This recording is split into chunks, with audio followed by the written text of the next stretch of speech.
ये कहानी है एक ऐसी लड़की की जो है तो एक इंसान लेकिन उसकी शक्ल पिग के जैसी है और ये हुआ है एक श्राप के कारण जो कि 5 पीढ़ियों पहले उन्हें मिला था। फिल्म की शुरुआत होती है और हमें एक रॉयल फैमिली को दिखाया जाता है जिन्हें की ब्लैन बुलाया जाता है और ब्लैन फैमिली के एक मेंबर राल्फ को उन्हीं के घर में काम करने वाली एक सर्वेंट क्लारा से प्यार हो जाता है। वो उससे शादी करना चाहता था लेकिन जब वो अपनी शादी की बात करने के लिए अपने परिवार के पास जाता है तो सभी लोग उसका मजाक उड़ाते हैं। यहाँ पर उसे काफी शर्मिंदगी महसूस होती है। उसे लगता है कि शायद वो बेवकूफ है क्योंकि वो एक नौकरानी से शादी करना चाहता है और इसलिए राल्फ किसी और से शादी कर लेता है और उसके दुख में क्लैरा अपनी जान दे देती है क्योंकि वो प्रेग्नेंट होती है। और जब ये बात क्लैरा की माँ को पता चलती है क्योंकि वो एक विच होती है तो वो अपनी बेटी की मौत का बदला लेने के लिए विलेन फैमिली को एक कर्ज देती है कि अगर विलेन फैमिली में कोई भी लड़की पैदा हुई तो उसे भी ठुकराए जाने और दुखों का सामना करना होगा और उसकी शक्ल एक पिग के जैसी होगी। और ये श्राप तब तक नहीं टूटेगा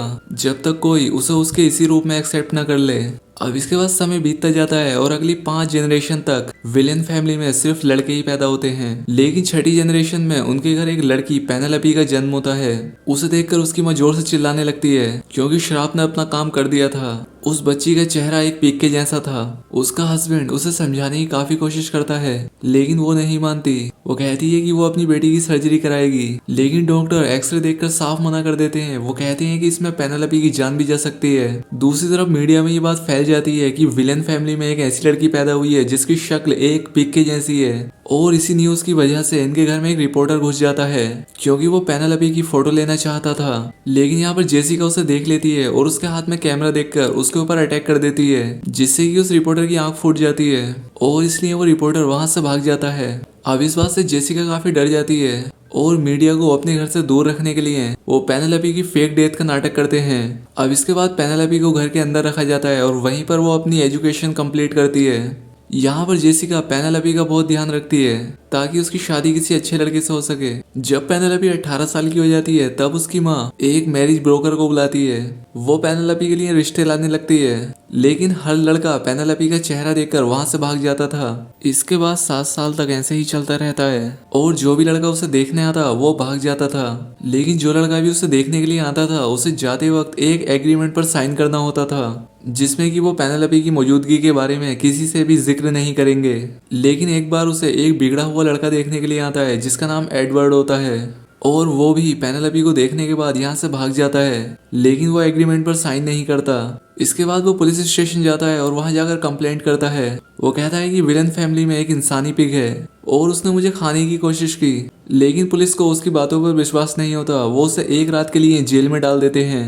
अब अगले दिन न्यूज़पेपर में ये न्यूज़ छपी होती है कि एडवर्ड का दिमागी संतुलन ठीक नहीं है क्योंकि वो किसी इंसानी पिग के बारे में बातें करता है। एडवर्ड को ये न्यूज़ पढ़कर काफी गुस्सा आता है। इसके बाद वो उस न्यूज़ रिपोर्टर के पास जाता है क्योंकि उसके अनुसार वो इस सिटी का होने वाला मेयर है और जब ये न्यूज़ उसके फादर पढ़ेंगे तो क्या होगा। वो कहता है कि देखो मैं पागल नहीं हूँ, मैंने सच में एक पिग की शक्ल वाली लड़की को देखा है लेकिन उसकी बातों पर कोई भी विश्वास नहीं करता। और जब सिक्योरिटी गार्ड उसे निकालने लगते हैं तो उसकी आवाज लेमन सुन लेता है। दरअसल लेमन वही आदमी था जिसकी आंख पेनेलोपी की मोम ने बहुत साल पहले फोड़ दी थी। अब इसके बाद एडवर्ड और ये रिपोर्टर एक टीम बन जाते हैं। इसके बाद ये रिपोर्टर एक कसिनो में जाता है। यहाँ आकर ये गैम्बलर से मिलता है जिसका नाम मैक्स था। अब क्योंकि मैक्स एक अच्छे परिवार से था लेकिन उसकी गैम्बलिंग की आदत थी। अब क्योंकि उसे यहाँ पर पैसों की जरूरत होती है तो वो इस काम के लिए मान जाता है। इसके बाद वो रिपोर्टर मैक्स को एक कोड देता है जिसके अंदर एक कैमरा फिट था ताकि वो पेनेलोपी की फोटो ले सके। वो मैक्स को समझा देता है कि तुम जब भी अपना हाथ उठाओगे एक फोटो क्लिक हो जाएगी। इसके बाद मैक्स उस हवेली में चला जाता है। यहाँ पर पहले से ही काफी सारे लड़के पेनेलोपी को देखने के लिए आए होते हैं। अब वो मैरिज ब्रोकर यहाँ पर मैक्स को भी सभी लड़कों के साथ बैठा देती है। यहाँ पर मैक्स सोफे के पीछे उस कैमरे की पोजीशन को ठीक करता है। दूसरी तरफ जेसिका के कहने पर पेनेलोपी उस रूम के अंदर आती है और जैसे ही वो यहाँ पर पेनेलोपी को देखते हैं हर बार की तरह सभी लड़के यहाँ से भाग जाते हैं। अब इसके बाद पेनेलोपी अपने रूम में जाती है और उसके रूम में एक बंद मिरर होता है। वो यहाँ पर मैक्स को देख लेती है। पेनेलोपी को यहाँ पर लगता है कि शायद मैक्स ने उसे देख लिया है और वो उसे देखकर यहाँ से भागा नहीं है। यहाँ पर मैक्स पेनेलोपी की एक बुक को उठा लेता है। वो उसकी फेवरेट बुक होती है। पेनेलोपी को लगता है कि शायद ये उसकी बुक चुरा रहा है और इसीलिए वो मैक्स को यहाँ पर उसी बुक की एक दूसरी कॉपी देने की बात कहती है जिससे वो उसे घर ले जा सके।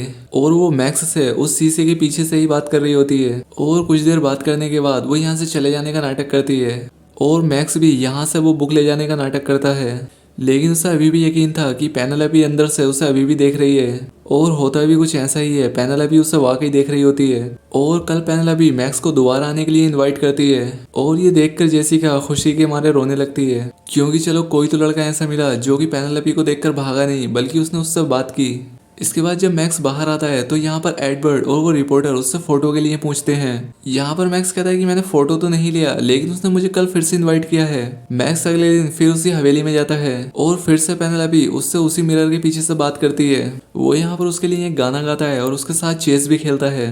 अब यहाँ बातों बातों में मैक्स पेनेलोपी से उसके साथ बाहर चलने के लिए कहता है, लेकिन पेनेलोपी इस बात को टाल देती है। खैर अब अगले दिन जब मैक्स पेनेलोपी से मिलने के लिए जाता है तब वो उसके लिए पियानो बजाता है, लेकिन वो यहाँ पर ठीक से ना बजाने का नाटक करता है। अब पेनेलोपी पहली बार उसके सामने आती है और उसे सिखाने लगती है। जब मैक्स उसे देखता है तो वो चौंक जाता है, लेकिन वो यहाँ से भागता नहीं। अब इसके बाद मैक्स पेनेलोपी की नाक को छूने के लिए हाथ बढ़ाता है और तभी उसके कोट में लगे कैमरे से एक फोटो क्लिक हो जाती है और उसके मुंह से शिट निकल जाता है। यहाँ पर पेनेलोपी को लगता है कि शायद मैक्स ने उसे देखकर शिट बोला और इसीलिए पेनेलोपी रोते हुए वहां से भाग जाती है। यहाँ पर मैक्स गलत फहमी को दूर करने की कोशिश करता है, लेकिन वो ऐसा नहीं कर पाता। लेकिन यहाँ पर पेनेलोपी अब उससे बात नहीं करना चाहती थी और इसीलिए मैक्स यहाँ से चला जाता है। यहाँ पर जेसिका और वो ब्रोकर मैक्स को रोकने की काफी कोशिश करती हैं, लेकिन वो बाहर मैक्स को उस रिपोर्टर से बात करते हुए देख लेती हैं। और यहाँ पर जेसिका समझ जाती है कि मैक्स इस रिपोर्टर का आदमी है जो कि पेनेलोपी की फोटो लेने के लिए आया है, लेकिन मैक्स उस कैमरे को रिपोर्टर को न देकर उसे तोड़ देता है। वो वापस पेनेलोपी के पास जाता है, उससे कहता है कि मैं कोई जासूस नहीं हूँ। यहाँ पर पेनेलोपी उससे कहती है कि मेरे ऊपर एक श्राप है और अगर तुम मुझसे शादी करो तब वो श्राप खत्म हो सकता है,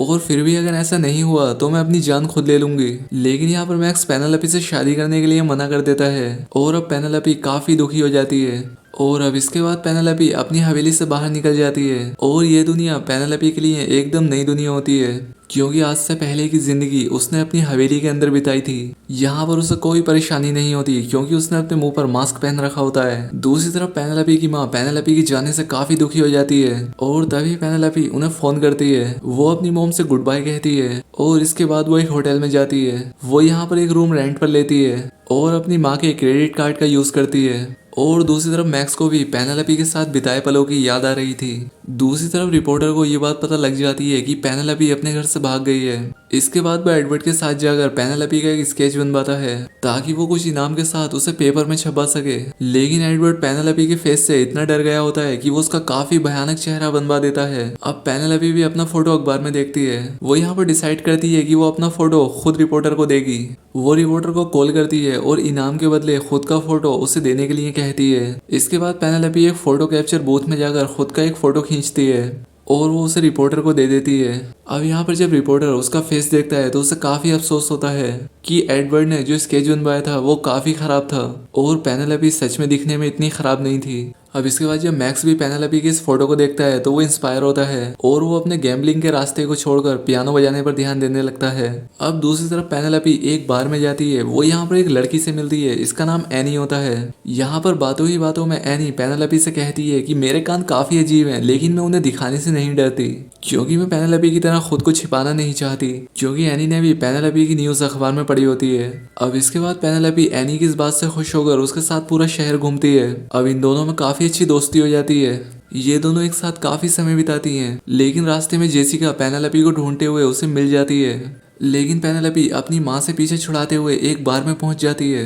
वो यहाँ पहुंचकर बेहोश हो जाती है और यहाँ पर जब एनी उसका मास्क हटाती है तो सभी को इसकी हकीकत पता चल जाती है। खैर अब इसके बाद जेसिका उसे घर तो ले आती है, लेकिन अब उसके घर के बाहर मीडिया और पब्लिक की काफी भीड़ थी और अब पेनेलोपी बिना मास्क के उनके सामने आती है और उनके सभी सवालों का जवाब देती है। और पेनेलोपी का ये अंदाज मीडिया और पब्लिक को काफी पसंद आता है और अब बिना किसी रोक टोक के पेनेलोपी एनी के साथ घूमने चली जाती है। और अब इस बारे में मीडिया जब एडवर्ड से पूछती है तो वो कहता है कि मुझे जेल में होना चाहिए। और अब यहाँ पर एडवर्ड के फादर उससे पेनेलोपी से शादी करने के लिए कहते हैं, क्योंकि अब सारी पब्लिक और मीडिया पेनेलोपी के साथ होती है और वो इसका फायदा उठाकर अपने बेटे को मेयर बनाना चाहते थे।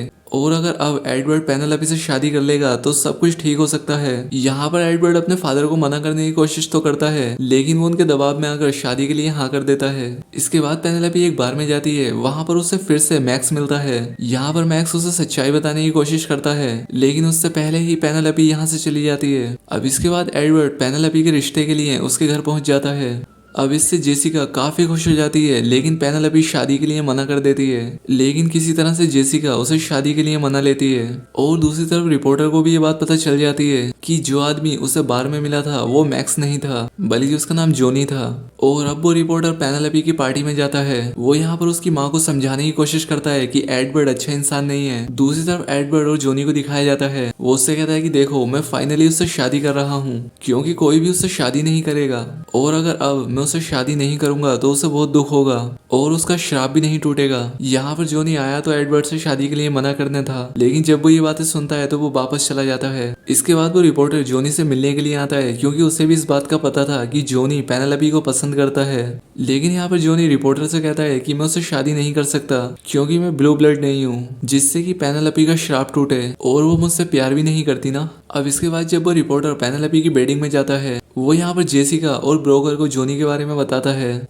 और इसीलिए वो ब्रोकर पेनेलोपी को ये सारी बातें बताने के बारे में सोचती है, क्योंकि पहले जोनी ने शादी से इसीलिए मना किया था क्योंकि वो ब्लू ब्लड नहीं है। लेकिन जेसिका ब्रोकर को कुछ भी ना बताने के लिए कहती है। दूसरी तरफ आखिरी मौके पर पेनेलोपी शादी करने के लिए मना कर देती है और वहां से भाग जाती है, क्योंकि वो श्राप को तोड़ने के लिए किसी ऐसे आदमी से शादी नहीं कर सकती जिससे वो प्यार ही नहीं करती। पेनेलोपी यहाँ पर कहती है कि मैं जैसी भी हूँ, मैं खुद को पसंद करती हूँ। ये कहते ही पेनेलोपी यहाँ पर बेहोश हो जाती है। जब उसे होश आता है तो वो पाती है कि उसका चेहरा पूरी तरह से ठीक हो चुका है, और यही उस बिच के श्राप का तोड़ होता है कि तुम जैसे भी हो, तुम खुद को पसंद करो। और आज पूरे 25 साल बाद उनका बटलर जॉब छोड़ देता है, जो कि और कोई नहीं बल्कि वही बिच थी। वो यहाँ उन पर नजर रखे हुए थी। इसके बाद काफी समय बीत जाता है और पेनेलोपी स्कूल में बच्चों को पढ़ा रही होती है। और अब हैलोवीन वाले दिन पेनेलोपी को वो फाइल मिलती है जो वो रिपोर्टर यहाँ लाया था। और अब इसके बाद पेनेलोपी जोनी से मिलने के लिए जाती है, जहाँ पर हैलोवीन पार्टी में सभी ने पेनेलोपी के फेस मास्क को पहन रखा होता है। यहाँ पर पेनेलोपी एक मास्क को पहन लेती है और जोनी के पास जाती है। यहाँ पहले तो जोनी उसे पहचान नहीं पाता, लेकिन बाद में वो पहचान जाता है कि ये पेनेलोपी ही है। अब जोनी के मुंह से सच सुनने के बाद पेनेलोपी यहाँ से जाने लगती है। अब इसके बाद जोनी यहाँ पर उसे किस करता है और उसे प्रपोज कर देता है, और वो यहाँ पर पेनेलोपी से माफी भी मांगता है कि उसके पास उस श्राप को तोड़ने की पावर नहीं थी। और तभी पेनेलोपी अपना मास्क उतारती है और उससे कहती है कि ये पावर हमेशा से मेरे पास थी और उसका यूज मैंने कर लिया।